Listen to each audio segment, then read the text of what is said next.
गोंधळाच्या माध्यमातून आपल्याकडे मांडले आहेत. तसा जिल्हा परिषदची तिकीटं जाहीर झाल्यापासून कार्यकर्त्यात नाराजी आहे. गोंधळ झालाय, त्याच्यावरती कसा तोडगा काढलाय? तोडगा काढू त्यांना मी काही गोष्टींचं आश्वासन दिलेलं आहे. काही बदल आम्हालाही अपेक्षित आहे. शेवटी युतीमध्ये ह्या सगळ्या गोष्टी होत राहतात आणि इकडे तर महायुती आहे. राष्ट्रवादी काँग्रेसला काही जागा सोडल्या आहेत, काही आम्हाला सोडलेल्या आहेत, काही जागा भारतीय जनता पक्ष लढतोय. परंतु महायुतीची घोषणा झाल्यानंतर ह्या घटना आणि ह्या गोष्टी घडतच राहतात, कारण उमेदवारी प्रत्येकाला हवी असते. परंतु प्रामुख्यानं शिवसैनिकांना जे वाटत होतं ही वस्तुस्थिती आहे. म्हणजे त्यांच्या भावनांचा मी आदर करतो आणि त्यांच्या भावनांचा कुठेतरी मान राखणं, सन्मान राखणं मी माझं कर्तव्य समजतो. शेवटी पालकमंत्री म्हणून त्यांचे जर काही विचार असतील त्यांनी माझ्या पुढे मांडले तर त्यांना न्याय देण्याची भूमिका पालकमंत्री म्हणून माझी आहे. अजूनही 2 दिवस आहे, उद्या आणि परवाचा दिवस आहे आणि ह्या 2 दिवसामध्ये काहीतरी बदल अपेक्षित होतील असं मला तरी वाटतं. मी चर्चा करतो आणि त्यातनं चांगला मार्ग काढतो जेणेकरून आमच्या शिवसैनिकांना खऱ्या अर्थाने न्याय मिळाला असं वाटेल. शेवटी हा जो निर्णय असतो महायुतीचा हा वरिष्ठ पातळीवर झालेला असतो आणि ही महायुतीची घोषणा जी आहे आदरणीय मुख्यमंत्री देवेंद्र फडणवीस, आदरणीय उपमुख्यमंत्री एकनाथ शिंदे साहेब आणि त्याचबरोबर अजितदादा पवार यांनी केलेली आहे. आणि त्यामुळे महायुतीच्या जागांच्या वाटपामध्ये जो काही घोळ धाराशिव जिल्ह्यामध्ये झालेला आहे त्यामध्ये आम्ही मार्ग काढू आणि आमच्या शिवसैनिकांना न्याय देऊ. शेवटी जागेची अदलाबदल होईल, जागेची अदलाबदल करण्याची चर्चाही आम्ही करू. परंतु एक गोष्ट नक्की सांगतो मी की आमच्या शिवसैनिकांना प्रताप सरनाईक न्याय देईल आणि एकनाथ शिंदे साहेबांनी त्यासाठीच मला धाराशिवला पाठवलं. खतखत हीच होती की आपल्या उमेदवारांना कुठेतरी न्याय दिला पाहिजे. आम्ही शिवसैनिक म्हणून काम तर करणारच आहोत. उद्या त्यांना जरी अजून जागा सोडल्या जास्त तरी आम्ही त्यांचंही काम करणार. परंतु शेवटी आमच्या भावनांना कुठेतरी वाली सापडला पाहिजे आणि त्यासाठी आमच्या भावना आम्ही अशा व्यक्त केल्या. काही एकाच हातामध्ये जर एबी फॉर्म गेले असतील आणि त्यांनी चुकीच्या पद्धतीने एबी फॉर्म वाटले असेल तर तेही चुकीचं आहे. आणि ते मी त्यांच्यासमोर कबूल केलं, राजन साळवींनी कबूल केलं की आम्ही विश्वास ठेवला आणि कुणाच्या तरी हातामध्ये एबी फॉर्म दिले आणि त्यांनी चुकीच्या पद्धतीने वाटले. ठीक आहे, आता वाटले असतील भाजपकडे आमच्या लोकांकडे दिले होते एबी फॉर्म. म्हणजे मी नाव पण घेतो, अजित पिंगळेंकडे दिले होते आणि अजित पिंगळेंनी काही लोक आमच्या लोकांना विश्वासात न घेता दिले असं त्यांचं मत आहे. त्यामुळे त्यांनाही मी बोलणार आहे की असं करणं योग्य नाही. शेवटी शिवसैनिक आहे, शिवसैनिकाची ताकद आहे आणि त्या ताकदीच्या जीवावरच आज जिल्हा हा शिवसेनेचा जिल्हा म्हणून ओळखला जातो. अशा परिस्थितीमध्ये हे जे काम झालेलं आहे ते योग्य नाही. काही ऑडिओ क्लिप सुद्धा आमच्या एका युवासेनेच्या कार्यकारिणी सदस्यानं जारी केली होती. त्या विषयावर त्यांनी दिलगिरी व्यक्त केली, माफी मागितली. मी त्यालाही सांगितलं की राजन साळवी शेवटी संपर्क प्रमुख आहे, ते तुमच्याशी बोलत असताना जर त्यांनी शिवसैनिकांच्या भावनांचा विचार करून जर तुमच्याशी चर्चा केली असेल तर ती गोष्ट घरगुती गोष्ट आहे, कुटुंबातली गोष्ट आहे. तर तुम्ही प्रसार माध्यमांकडनं जाहीर करणं चुकीचं आहे असं त्यांनी कबूल केलं की सर माझी चुकी झाली आहे म्हणून.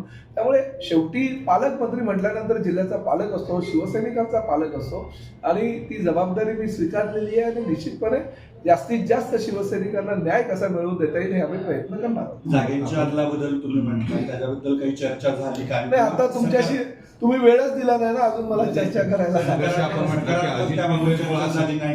तर त्या जागांवर काय होईल? आम्ही सकारात्मक आहोत. वरिष्ठ नेते सुद्धा या ठिकाणी, आता मुख्यमंत्री सुद्धा दावसला होते, ते सुद्धा आज आलेले आहेत. चर्चा शिंदे साहेब करतील, जर गरजच पडेल. पण मला असं वाटतं की माझ्या लेवललाच मी प्रयत्न करणार आहे आणि मार्ग निघेल. बघाशी आपण सांगितलं की एबी फॉर्म अजित पिंगळेंकडे होते आणि त्यामुळे गोंधळ झाला. तुम्ही सुचवलेली नावं जी आहेत ती आली नाही, ते दुसऱ्याच लोकांना. आम्ही सुचवली नव्हती नावं ही त्यांना आम्ही सांगितलं होतं की एवढ्या जागा आपल्याला सुटलेल्या आहेत, तुम्ही जिल्हा प्रमुख आणि तुम्ही एकत्रित बसून हे त्या ठिकाणी एबी फॉर्म द्यायला पाहिजे. कार्यकर्त्यांचं आणि शिवसैनिकांचं म्हणणं असं आहे की एका गटाला न्याय दिलाय, दुसऱ्या गटाला न्याय दिला नाही आणि त्यामुळे शिवसैनिक न्याय मिळण्यापासून वंचित राहिलाय. पण त्यांना पण तशी आम्ही समज दिलेली आहे आणि त्यावर आपण तोडगा काढू. गटबाजी शिवसेनेमध्ये आहे? नाही, गटबाजी नाहीये. हा असं त्यांचं मत ठरलं. परंतु आम्ही सांगितलं शिवसेना ही अखंड आहे, त्यामुळे गटबाजीचा विचार न करता आपण सगळ्यांना विश्वासात घेऊन काम करू.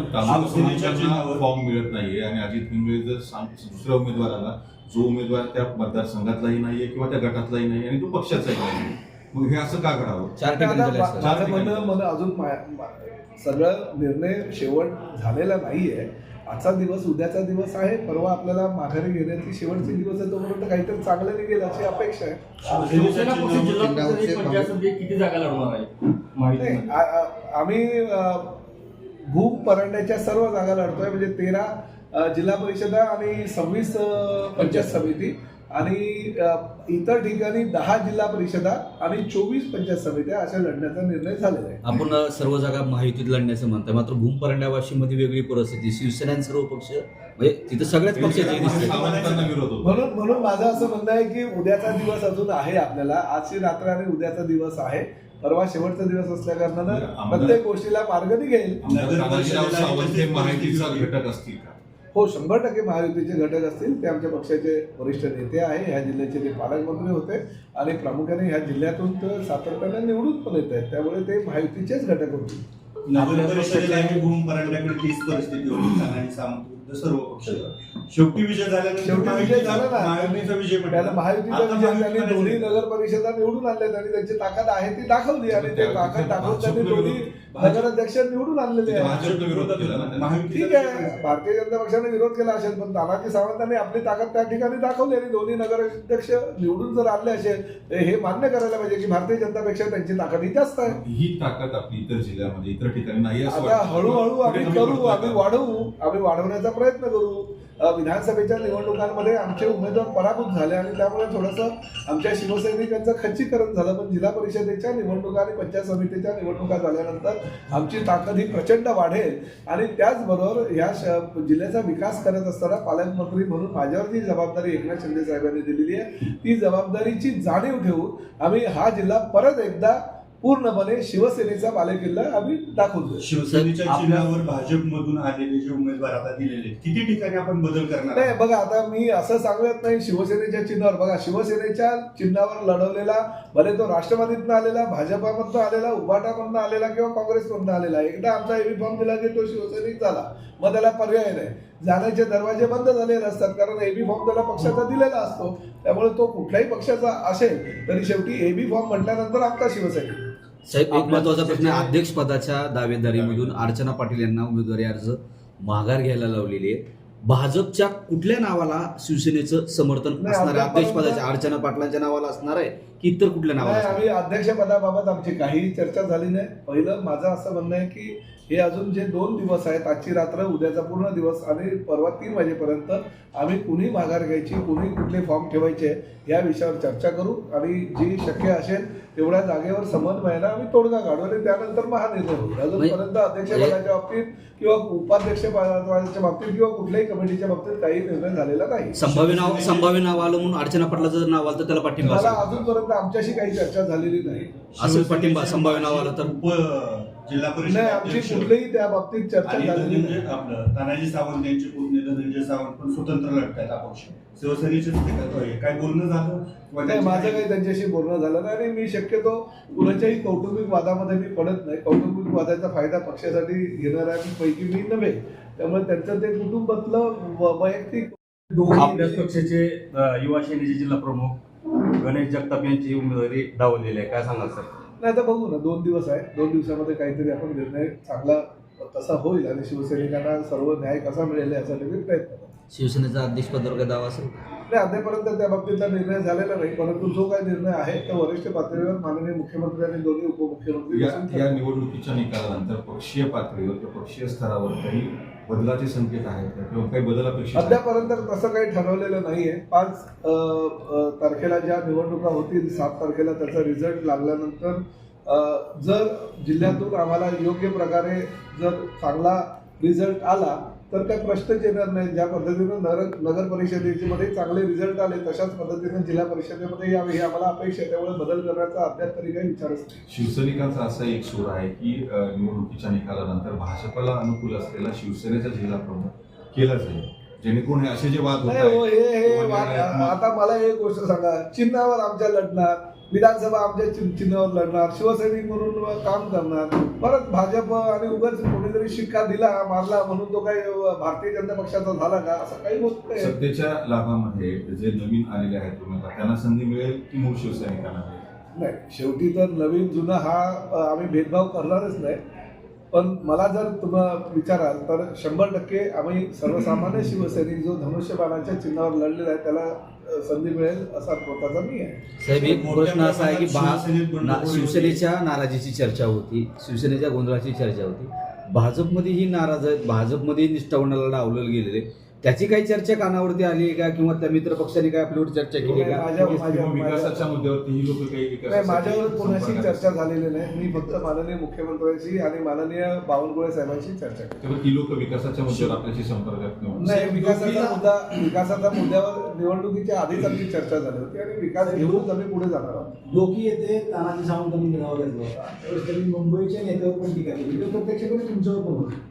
त्याच्यानंतर तुम्ही काय भेटले का? नाही हो, अप्रत्यक्षपणे माझ्यावर जर टीका केली असती तर मला त्यांनी काल फोन केला नव्हता. त्यांनी मला फोन, मुंबईचे नेते भरपूर आहेत, मुंबईला काही नेत्यांची कमी आहे का? शिवसेनेच्या नेत्यांची कमी आहे का मुंबईला? माझ्या आता काय यादी काढली तर 400-500 आहेत, नेते भरपूर आहेत. सावंत साहेबांशी पुढे समन्वय काही होणार? 100% होणार ना. सावंत साहेबांनी सांगितलं ना की ह्या जिल्ह्याचे वरिष्ठ नेते आहेत, जिल्ह्याचे पालकमंत्री होते आणि ते वरिष्ठ नेते असल्या कारणानं समन्वय त्यांच्याशी ठेवला जाईल आणि शेवटी त्यांच्याच माध्यमातून भविष्यामध्ये सुद्धा जिल्ह्याचा विकास केला जाईल. शिवसेनेत मोठ्या प्रमाणात बंडखोरी झाली आहे आणि कळंब धाराशिवमध्ये जिथं बंडखोरी झाली आहे प्रामुख्याने तानाजी सावंत समर्थक असल्याचं पाहायला मिळतंय.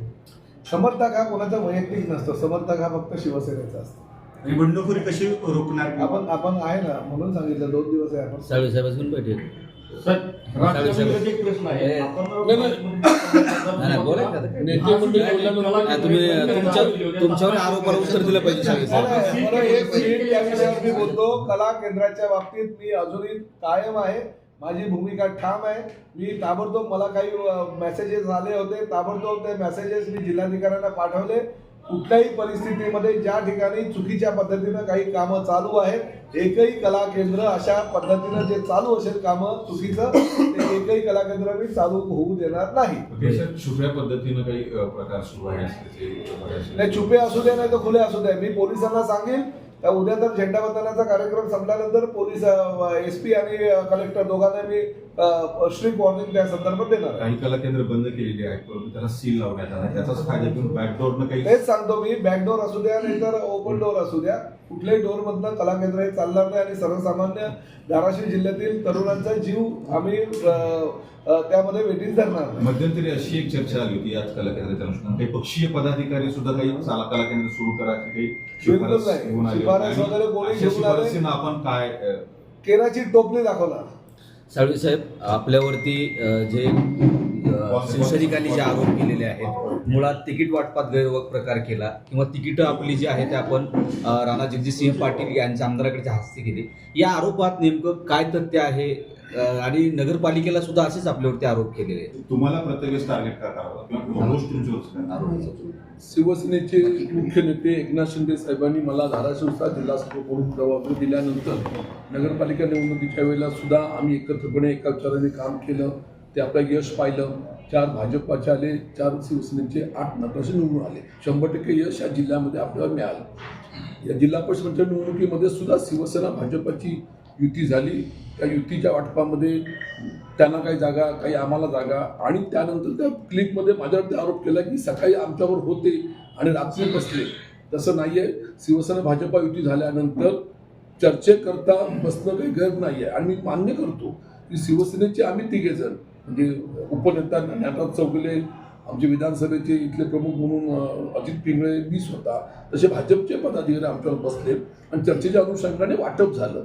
आणि दुसरा मुद्दा की AB फॉर्म हे भाजपच्या आमदारांकडे दिलेले नाही.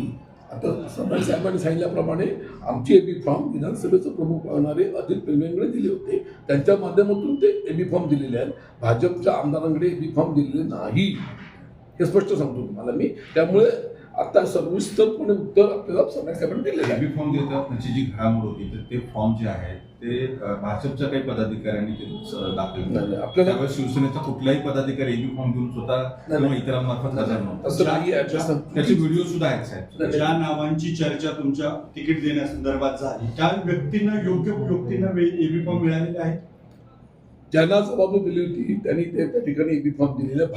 तुमचा जो मुद्दा आहे की भाजपच्या लोकांकडे बी फॉर्म दिले ही माहिती तुमच्याकडे चुकीची आहे. तुमच्या आरोप त्यांनी केला, आरोप समजा म्हणून भाजपचे पदाधिकारी असलेले नेताजी पाटील आहेत जो केस करायचे म्हणत तर त्यांना उमेदवारी दिली. तुमची चर्चा त्यावेळेस केली होती हा जो सगळा गोंधळ झालेला आहे अजित पिंगळेंमुळे काही तुमच्या म्हणण्याप्रमाणे की फॉर्म दिले त्याने जे अपेक्षित नाव दिली ते दुसऱ्या लोकांना दिली. मग या प्रकरणात तुम्ही पिंगळेंवर कारवाई करणार का? पक्षीय काय भूमिका असणार आहे? बघा मी संपर्क प्रमुख म्हणून दुवा म्हणून काम करतो. वरिष्ठ नेते मंडळींनी दिलेल्या सूचनांचा आदर करून त्यांचा एक करून चर्चा केली. हा अहवाल देणार का पक्षीय पातळीवर? स्वतः तर सदस्य आलेलेच आहेत ना. नाही, पण तुमचा एक वैयक्तिक संपर्क प्रमुख एक आव्हान आहे. सरनाईक साहेब ऐका 2 मिनिटं. सरनाईक साहेबांचा तुमचाच घात केला त्यांनी. नाही, नाही, असं काय असं नाही. असा आरोप त्यांनी आमच्या लोकांनी आरोप केला. त्या आरोपाची शहानिशा करू, परंतु मला असं नाही तुमच्या मूक संमतीनं झालं का? असं काही नाही. मूकसंमती वगैरे राजन साळवी कोणाला करत मी नाही. बांधिलकी कारवाई करणार आणि नाही. राजन साळवींनी जे जे निर्णय घेतले ते मला आणि एकनाथ शिंदे साहेबांना विचारूनच घेतलेले आहेत. त्यामुळे राजन साळवींना दोष देऊन चालणार नाही. काही जर चुका आमच्या खालच्या पदाधिकाऱ्यांनी केल्या असेल तर त्यावर तोडगा काढला जाईल आणि अजून 2 दिवस आहे. 2 दिवसामध्ये निश्चितपणे योग्य तो मार्ग काढू. चला